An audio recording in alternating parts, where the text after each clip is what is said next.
नमस्कार दोस्तों, स्वागत है अपनी YouTube channel top trending GK में। दोस्तों आज जो आपकी 9 नवंबर 2021 को DSSB की तरफ से जूनियर कलर का एग्जाम कंडक्ट हुआ है, जो पोस्ट कोड है 13/20 का। तो इसके प्रथम पारी में जो 8:30 से 10:30 वाली शिफ्ट थी, ये जो ऑनलाइन एग्जाम हुआ, तो प्रथम सेट में जो 40 जीके के सवाल पूछे गए थे, उनमें से यहाँ पर 25 एग्जैक्ट सवाल मिल चुके हैं। सारे सवाल जो भी बताऊंगा वो आपके 100% रियल और ऑथेंटिक है, तो इस बात पर लाइक करते हुए कंटिन्यू करना।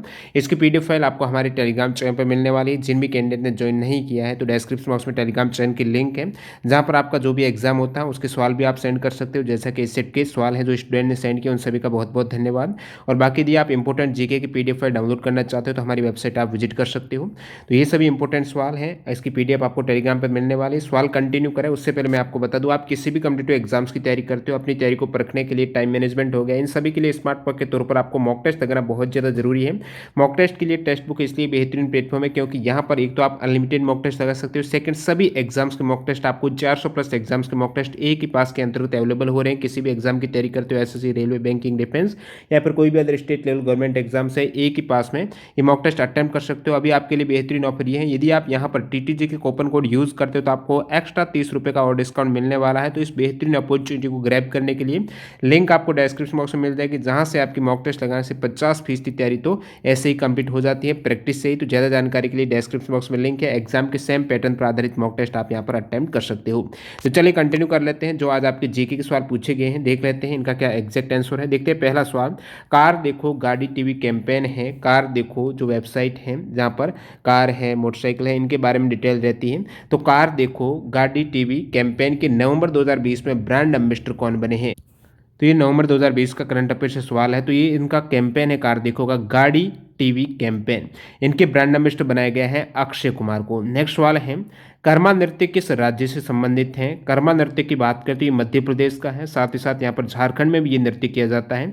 तो मध्य प्रदेश ऑप्शन में था, तो आप करेक्ट कर सकते थे। नेक्स्ट सवाल यहाँ पर पूछा गया है, NV रमन ये किस नंबर के मुख्य न्यायाधीश हैं? जो NV रमन है वर्तमान में भारत के सर्वोच्च न्यायालय के चीफ जस्टिस है, वो कौन से नंबर के हैं? तो ये 48वें नंबर के। बहुत बार एग्जाम में यहाँ से सवाल पूछे जाते हैं जो भी मुख्य न्यायाधीश है उनके क्रम से। तो ये 48वें क्रम के चीफ जस्टिस हैं। इनसे पहले थे 47वें शरद अरविंद बोबड़े, और उनसे पहले थे रंजन गोगोई हैं जो कि 46वें नंबर के थे। अगला सवाल यहाँ पर, लोधी वंश का काल क्या है? लोधी वंश का शासनकाल पूछा है। जो दिल्ली सल्तनत है उसका अंतिम वंश लोधी वंश है। तो इनका शासनकाल रहा है 1451 से 1526 तक रहा है। दिल्ली सल्तनत जिसके 5 वंश हुए थे, और गुल खिले तो सोजा जो टिक रहती है, यानी सबसे पहले गुलाम वंश, उसके बाद खिलजी वंश, फिर तुगलक वंश, सैद वंश और लोधी डायनेस्टी। तो गुलाम वंश का जो शासनकाल रहा है वो 1206 से, पूरी दिल्ली सल्तनत है ये 1206 से 1526 तक इनका काल रहा है, जिसमें से गुलाम वंश 1206 से 1290। उसके बाद खिलजी डायनेस्टी है 1290 से 1320 के मध्य, और फिर यहाँ पर तुगलक डायनेस्टी है 1320 से 1414 के बीच में, और सैद वंश है 1414 से 1451, और लास्ट में जो लोधी डायनेस्टी जो आपको पूछा है। संविधान का भाग 15 का पूछा है, तो ये किससे संबंधित है? निर्वाचन से। किससे है? निर्वाचन से है। जो आर्टिकल 324 से 329A के मध्य ये निर्वाचन से संबंधित है। संविधान का भाग 15, जो टोटल 22 भाग है संविधान के, ये सभी आपको संक्षिप्त में पता होना चाहिए किससे संबंधित है। जैसे कि मैं बात करूं यहाँ पर भाग 17 की, तो ये राजभाषा से संबंधित है, आर्टिकल 343 से 351 के मध्य। फिर भाग आपके ये हो जाएगा 18, 5 और ये 18 हो जाएंगे। आपात उपबंध है इससे संबंधित, तो आपात उपबंध से जो कि आर्टिकल 352 से 360 के मध्य है, भाग 18 है। भाग 10 है ये संविधान के संशोधन से संबंधित हो जाएगा, और सॉरी ये भाग 20 है, भाग 10 नहीं, भाग 20 है संविधान के संशोधन से संबंधित। और भाग 21 की बात करें तो अस्थायी संक्रमणकालीन और विशेष उपबंध है इसमें। और भाग 22 है जो संक्षिप्त नाम है, प्रारंभ है, हिंदी में प्राधिकृत पाठ है, निरसन हो जाता है, ये सभी भाग 22 में आ जाते हैं। भाग 1, 2, 3, 4 ये सभी को पता इजी है। संघ और उनके क्षेत्र 1, नागरिकता 2, मूलभूत अधिकार 3, 4 हैं जो राज्य की नीति निर्देशक तत्व हैं, और 4A में है मूल कर्तव्य, 5 में है संघ हो जाएगा। तो ये कुछ इंपॉर्टेंट भाग है जहाँ से अक्सर एग्जाम में सवाल आ ही जाते हैं। मंजीरा नृत्य किस राज्य से संबंधित है? यदि आपको नृत्य का पूछा है तो हरियाणा हो जाएगा, और बहुत बार एग्जाम आता है कि हरियाणा के किस क्षेत्र से संबंधित है मंजीरा नृत्य, तो वो मेवात क्षेत्र है। और यदि मंजीरा वाद्य यंत्र का पूछा है तो ये ज़्यादातर महाराष्ट्र और गुजरात में ये वाद्य यंत्र बजाया जाता है। बाकी जिन भी कैंडिडेट का एग्जाम थे, आपने कितने अटेम्प्ट किए हैं और इसमें एग्जैक्ट जो भी सवाल में डाउट रहता है वो आप कमेंट करके बता सकते हो। द्विसदन व्यवस्था किस राज्य में है? द्विसदन यानी जिसमें आपकी विधानसभा और विधान परिषद दोनों हैं। तो वर्तमान में 6 राज्यों में, विधानसभा तो सभी में लेकिन विधान परिषद हैं वो 6 राज्यों में हैं। और पहले जो जम्मू कश्मीर थी, अभी जो जम्मू कश्मीर यूटी बन गया तो ये 6 राज्य हो जाएंगे उस केस में। तो 6 राज्य है कौन से, तो भी मजाक कर वाले जो ट्रिक हैं, जिसमें आंध्र प्रदेश, तेलंगाना, उत्तर प्रदेश, बिहार, महाराष्ट्र और कर्नाटक ये 6 राज्य हैं। जम्मू कश्मीर में इससे पहले थी लेकिन जम्मू कश्मीर और लद्दाख हैं, यूटी बन गए हैं, तो वहाँ से पहले जो पूर्व विधान परिषद मौजूद थी अभी नहीं है। अगला सवाल देखते हैं, ये भी करंट अफेयर्स का सवाल है नेक्स्ट, जो आपकी 2022 में विमेन का FIH हॉकी वर्ल्ड कप होने वाला है। तो महिला हॉकी विश्व कप 2022 में मेजबान देश, दो देश कौन से, संयुक्त रूप से स्पेन और नीदरलैंड में ये आयोजित होगा। Women FIH hockey world cup 2022 में स्पेन और नीदरलैंड में। और बात करूं मेंस की, जो पुरुषों का होने वाला है 2023 में मेंस हॉकी वर्ल्ड कप, ये इंडिया में होगा। इससे पहले 2018 में भी मेंस हॉकी वर्ल्ड कप है वो इंडिया में हुआ था, भुवनेश्वर भारत में हुआ था, जिसमें विजेता टीम रही थी वो बेल्जियम थी। अगला सवाल, प्रशांत महासागर। आज आपके जो जीके के सवाल पूछे गए हैं, ज़्यादातर सवाल जो पूछे गए हैं वो स्टेटमेंट वाले हैं, कथन वाले सवाल हैं, जो IAS वगैरह में पूछे जाते हैं कथन से संबंधित। जैसे प्रशांत महासागर से संबंधित आपको पूछा कौन सी विशेषता गलत है, तो ऑप्शन पर आधारित है, ऑप्शन यहाँ पर नहीं मिले। जिन भी कैंडिडेट ने एग्जाम दिया उनको एग्जैक्ट ऑप्शन पता तो कमेंट कर सकते हैं। तो प्रशांत महासागर की बात करें तो ये पृथ्वी पर सबसे बड़ा और सबसे गहरा महासागर है। इस महासागर का विस्तार है उत्तर में आर्कटिक महासागर से लेकर दक्षिण में दक्षिणी महासागर तक है। ये महासागर एशिया, ऑस्ट्रेलिया और अमेरिका महाद्वीपों से घिरा हुआ है। और जो चैलेंजर डीप, जहाँ पर 10,902 से 10,929 मीटर की गहराई है, ये मरियाना ट्रेंच में स्थित है, जो कि इस महासागर में स्थित दुनिया का सबसे गहरा बिंदु है।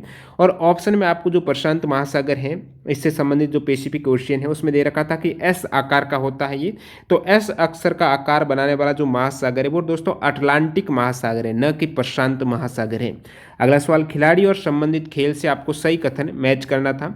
तो कबड्डी का अनूप कुमार उसमें गलत दे रखा था, या फिर कुछ इस प्रकार सही कथन बताना था। तो कबड्डी से अनूप कुमार है वो कबड्डी के खिलाड़ी हैं, बाईचुंग भूटिया है वो फुटबॉल के हैं, इस टाइप से कुछ ऑप्शन थे। उत्तल और अवतल दर्पण से संबंधित सही कथन का यहाँ पर सवाल पूछा गया था, और जिसमें कुछ इस टाइप से स्टेटमेंट दे रखे थे कि कार के साइड मिरर में हो सकता है कि उन्होंने अवतल दर्पण दे दिया, तो वो गलत था, आपको सही स्टेटमेंट सेलेक्ट करना था। तो ये 2 स्टेटमेंट में सही बता देता हूँ, जहाँ से अक्सर एग्जाम में अलग से ही सवाल पूछ लिए जाते हैं। जैसे कि कार का जो साइड मिरर होता है या फिर जो रियर व्यू मिरर है उसमें कौन सा दर्पण रहता है, तो वो आपके कॉन्वेक्स मिरर रहता है, ताकि वो छोटे प्रतिबिंब है, बड़ी वाली है वो छोटे रूप में पूरी दिखाई दे। और दंत रोग विशेषज्ञ है जो डेंटिस्ट हैं वो दांतों के उपचार और या फिर बड़ी छवि देखने के लिए कॉनकेव मिरर, अवतल दर्पण का उपयोग करते हैं। अगला सवाल है, RBI से संबंधित आपको सही कथन वो सिलेक्ट करना था, जिसमें दे रखा था कि RBI की स्थापना 1 अप्रैल 1935 को हुई थी, जो सही था। और वर्तमान में उसमें एक स्टेटमेंट ये भी दे रखा था, जो फॉरेक्स एक्सचेंज है और उनको नियंत्रित करता है, फॉरेक्स ट्रेडिंग से संबंधित RBI से रिलेशन नहीं है, तो ये वाला नहीं था, गलत हो जाएगा। वर्तमान में जो गवर्नर है शक्तिकांत दास हैं, प्रथम थे ओ स्मिथ गवर्नर थे, यहाँ से एग्जाम में सवाल पूछा हुआ है। रिजर्व बैंक का जो एक्ट है वो 1934 का है, और RBI का जो राष्ट्रीयकरण हुआ वो 1 जनवरी 1949 को हुआ है। अगला सवाल यहाँ पर, जल विद्युत विकसित करने वाला विश्व का पहला देश कौन सा है, तो हाइड्रो इलेक्ट्रिसिटी डेवलप करने वाला विश्व का पहला देश है नॉर्वे देश है। जल से इलेक्ट्रिसिटी यहाँ पर विकसित करने वाला पहला देश नॉर्वे। एक सवाल, भार से संबंधित आपको सही कथन बताना था, जो W बराबर mg होता है, तो भार का संबंध यहाँ पर गुरुत्वीय त्वरण से होता है। तो सही स्टेटमेंट में ये वाले ऑप्शन दे रखे थे कि पृथ्वी की सतह पर जो शरीर का भार है वो ध्रुवों पर अधिकतम होता है। मैं यहाँ पर सही स्टेटमेंट है वो बता रहा हूँ कि ध्रुवों पर, क्योंकि ध्रुवों पर g का मान है, ये g का मान value of acceleration due to gravity है, स्मॉल g का मान है वो कहाँ पर ज़्यादा होता है, बहुत बार एग्जाम में सवाल पूछा हुआ है। तो ज़्यादा होता है आपकी मैक्सिमम पोल्स जो ध्रुव है वहाँ पर होता है, और मिनिमम होता है वो आपकी भूमध्य रेखा जो इक्वेटर है वहाँ पर स्मॉल g का मान मिनिमम होता है। इसका मतलब W बराबर mg है, यानी g के समानुपाती है W, जहाँ पर g ज़्यादा होगा वहाँ पर भार ज़्यादा होगा।